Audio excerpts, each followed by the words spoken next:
Hi. It's wonderful to be here. Last fall, shortly after you were here, I had a lump in my breast, and I had chosen, I think, to not go ahead with any action on that. And then at some point in the fall, I went into a panic about it and did what. Now I'm a physician, so you have to understand that I come from, I've been immersed in all the fear and all the what one should do and all that. So then I began doing what they would say that I should do, and so I went and had a mammogram, and they found another thing. They found something else. So then I became convinced that I had metastatic cancer, and I was really stuck there. And knowing what I know about Abraham, I got more stressed because I knew that I was putting my attention on those things and couldn't get unstuck from those things. And I was really in a circle then, and I couldn't get myself out. And as it turned out, it was all nothing. It was nothing to begin with. But I suffered for quite a time as that all unfolded. So as I was going through the process, and as I was telling myself, the more you focus on this, the more you're convinced on it, the more chance it's going to be that, but couldn't get unstuck from that. What do you think? It's created a desire to know how to handle that, how to help other people with that. That's the most important thing in all of that. In other words, as you are a physician, there is not anything more significant for you to understand than what patients go through in those uncomfortable times. In other words, we would say to you that this experience was called to you by you from your desire to be of value to more people. People do not die of diseases. They die of fear of diseases. They die of the resistance that is amplified by the fear, because the physical body has the ability to rebalance if the environment of rebalancing is allowed. The thing is, people don't come from healthy mental mindsets into disease and then get unhealthy mentally. They have the resistance going on before the disease, and then the diagnosis and often the treatment amplify it, and often it helps too. In other words, it is the reason that it has to be such an individual thing. The first care that you're wanting to give to yourself is that of ease. The first care that you're wanting to give to anyone else is the same. And we think that this experience amplified within you a resolve to do your very best to provide as much ease as is possible, because that's not the way the medical world is operating for the most part, and not just the medical world, but we want to talk about something here. We think it is the perfect time for it. You heard us talking earlier about the activation of a vibration within you. So you have a vibration activated, and someone like Abraham, or even yourself, you say, well, I don't want to have that activated, I'm going to deactivate that. And then you say, okay, I'm going to deactivate that, but it doesn't deactivate, it activates. And so then you hear us say, and it's logical to you, well, I will deactivate that by not activating it. I will deactivate it by not activating it. I will deactivate it by neutralizing it, like in meditation, or I will deactivate it by activating something else. And I will activate something else so regularly that will become my vibrational proclivity, until in time, this is where I will just naturally go, and this is not where I will go anymore. But people have been fostered in environments where that's where they go, where that's where everybody goes. And so to go over here feels really weird, because most everybody's going over there. In other words, you just feel like really an oddball to go over here when everybody's going over there. So what happens is your world, your media, anyone who's selling anything, has discovered that the best way to get you to purchase their solution is to activate within you the problem that asks for their solution. So the commercials are all oriented toward activating within you worry. In other words, you didn't even have anything in your body to worry about, But the commercials have activated it so profoundly that you went there so easily that you tortured yourself for months over nothing, you see. Because you were, like everybody else, able to allow somebody else over a long period of time, or even all at once, to do the activating in you. And that's when Esther says, and she really meant it, I can damn well choose what is activated within me. No more is somebody else going to do the activating. I'm going to do the activating, you see. So it's something that we know you can hear easily. Many of you are hearing it very easily here. It's not something that every one of your clients or patients will know readily. But when you know it, then you're able to help them know it. And just simple words like, well, I wouldn't get too worried about this, and these things do have a way of resolving themselves, and we're going to help this along. And together, in other words, you can offer all kinds of words of reassuring if your dominant intent is to soothe. There are so many people out there who aren't.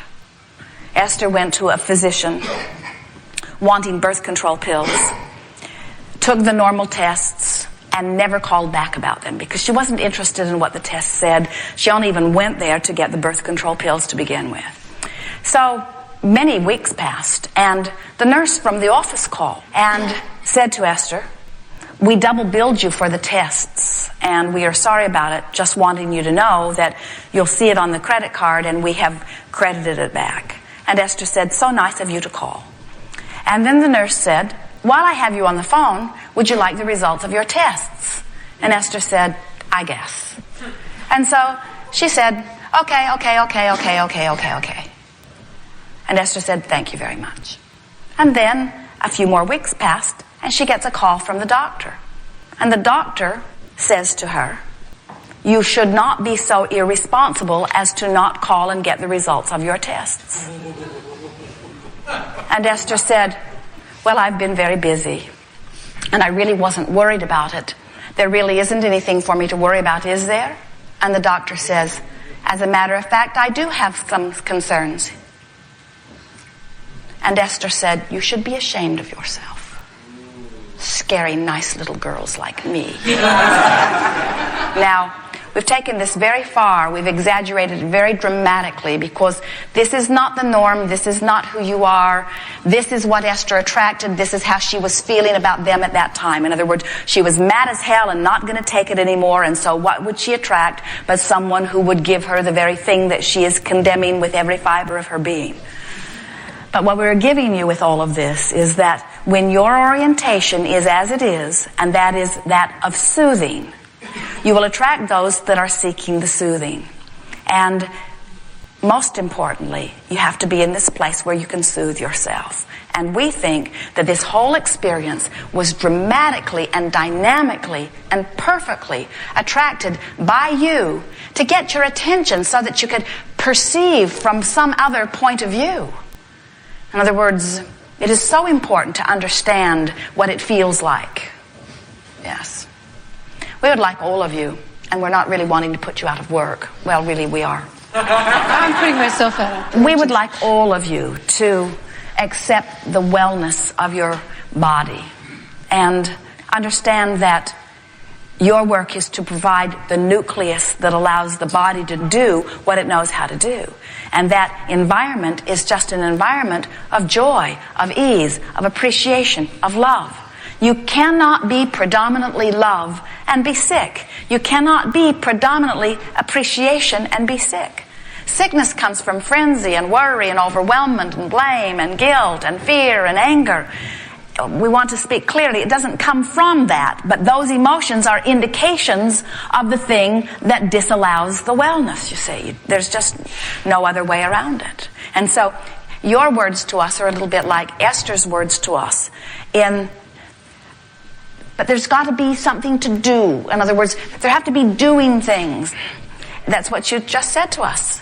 I find that when I do something, I'm able to feel better or distract myself. And we say, do, think, have any experience that you can that gives you ease, but let what you're reaching for be the ease. So then you begin saying things to yourself like, well, I don't have to think about that right now. Or I'll think about that later. Or I'll tend to that later. Right now what I'd like to do, right now what I'd like to choose is, have you ever been with someone who you really wanted to be with? A friend, someone really stimulating, somebody that you felt that you could get a lot from or that you could give a lot to. So it was a situation that you were really wanting to experience. And you were so wanting to dig into the nitty-gritty of what they could give you or you could give them. And someone, maybe even them, kept distracting the conversation into other much less meaningful things. You'd almost get there and you'd start feeling that satisfaction welling up with you, and then someone would distract it and take it off into this other place. What we're wanting you to do is to realize that life experiences and circumstances and other people can constantly distract you off in other places, and it's up to you to keep bringing it back to the central subject. And the central subject is anything that makes you laugh, anything that makes you love, anything that makes you appreciate, anything that feels good. Anything that feels good. As Jerry and Esther were at the place where the motor coaches are being built, there were a lot of people around having different things done on different coaches. And Esther was in her coach listening to some people that were sitting in chairs right outside her window. And most of them wanted to complain about what was going wrong with their coaches. And it really was the dominant vibration around there. They had this little thing going. They were all sort of buzzing about it. And it was sort of one-upsmanship. Well, my problem's worse than your problem sort of thing. And there was a woman in the midst of them, Esther had not talked to her personally, who was determined to talk about happy things. So she kept bringing it around to a happy subject, and they would sort of buzz around it for a little bit, and then off they'd go again. And then she would bring it back around to a happy subject. She was truly a fish out of water. Esther wanted to say to her, give it up, because she was clearly wanting to be positive. And then Esther heard her express her first complaint. And it was like bees in a hive that all began to buzz.